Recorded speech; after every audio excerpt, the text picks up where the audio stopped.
A heartbroken Chihuahua. When Celine Dion sang "My Heart Will Go On," she almost definitely wasn't thinking about dogs, but the general message of the song applies to this fiercely loyal Chihuahua who just cannot stop loving the owner that was by her side all her life. During her owner's life, Dita was an inseparable companion. Wherever she went, Dita was right behind her, including to the hospital. When Teresa and her husband would go to visit her mother, she would sneak in a little Dita for secret visits with her owner, just to make sure that little Dita didn't feel too left out by the family. When her owner died of congestive heart failure, Dita was right there by her side. However, this adorably loyal Chihuahua never recovered from the tragic loss of her best friend. Now, whenever Teresa visits her mother's grave, she brings Dita, and without fail, Dita runs right to her owner's resting place and refuses to leave. Dita's unending loyalty to her friend and owner shows just how deep the bond between pet and owner goes. Near, far, wherever they are, the bond will go on and on. I'm not going to do the whole song. Sorry. An emotional farewell. It's never easy to say goodbye to an old friend, but it's always made a little easier if you can take your old pal on a ride in a squad car. Okay, this is admittedly a little niche, but stick with it. The story is worth it in the end. German Shepherd Zeus worked for the Ridgefield Police Department for 8 years as a canine officer, but began suffering from a severe hip disorder and generally worsening health. Eventually, the decision was made to free Zeus from his suffering, but to simply say goodbye didn't feel right for the police department, who came to consider Zeus one of their most beloved officers. The department arranged for a grand procession in Connecticut, taking the retired officer on one last ride in a squad car. Support and cheered by residents of Ridgefield lined up along the streets with signs reading, "Thank you, Zeus. Someone pass the Kleenex. Few dogs will get the kind of send-off that Zeus got." But this is a clear demonstration of just how much of an impact he had on the community of Ridgefield. Thank you, Zeus, and Iowa soldier's dog.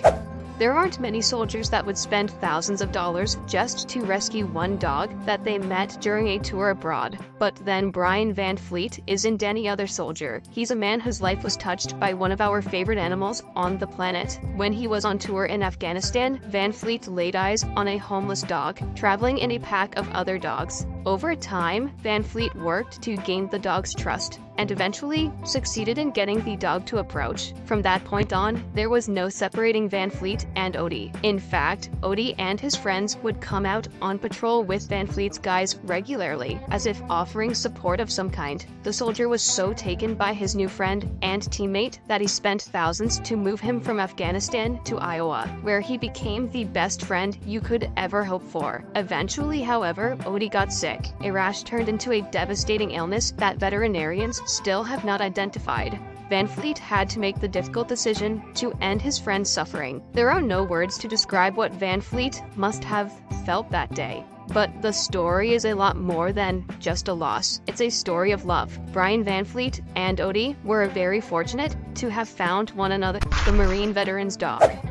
Animals make such a massive impact on our lives that it seems almost trivial to just say goodbye and then move on. At the very least, these animals need a big celebration for all that they've done, and one bomb-sniffing dog definitely got that. Black Labrador Senna was a veteran in his own right, having served 3 tours in Afghanistan with the US Marines, and his best friend in the whole world, fellow veteran Jeff DeYoung. The pair developed the strongest of bonds, providing one another with the kind of love that's hard to find on global military tours. But then Senna was diagnosed with terminal cancer. The vets made it clear that there was no alternative. Senna would have to be put to sleep. Rather than just allowing Senna to pass and then arranging a funeral, John arranged for something much more meaningful. In the form of a farewell ceremony, Jeff allowed Senna to ride in his Jeep at the front of the procession, followed by the veterans. It's a moving tribute to everything Senna did. Few dogs get the hero farewell that Senna got,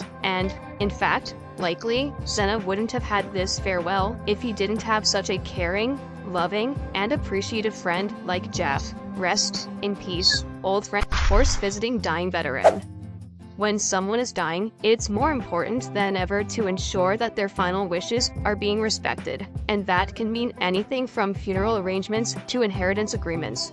But for one man, his request was something much purer. When Vietnam veteran Roberto Gonzalez discovered that his kidneys were shutting down, he decided what he wanted to do with his final moments. He wanted to be joined by two of his beloved horses, Ringo and Sugar. Gonzalez made his living working with these beautiful animals as one of the only disabled registered horse trainers in all of Texas, and this sweet farewell was all he wanted. After the hospital arranged for this heartwarming moment, Gonzalez was wheeled outside, where friends and family helped him as his beloved horses approached. Those present said that when the horses arrived, Gonzalez opened his eyes, and it was here that the horses began kissing their friend. What a wonderful way to spend your final moments. This veteran got his dying wish, and we're glad somebody had the good sense to record the moment. When a man dedicates his life to loving animals, those animals love him back. And that's a life well spent.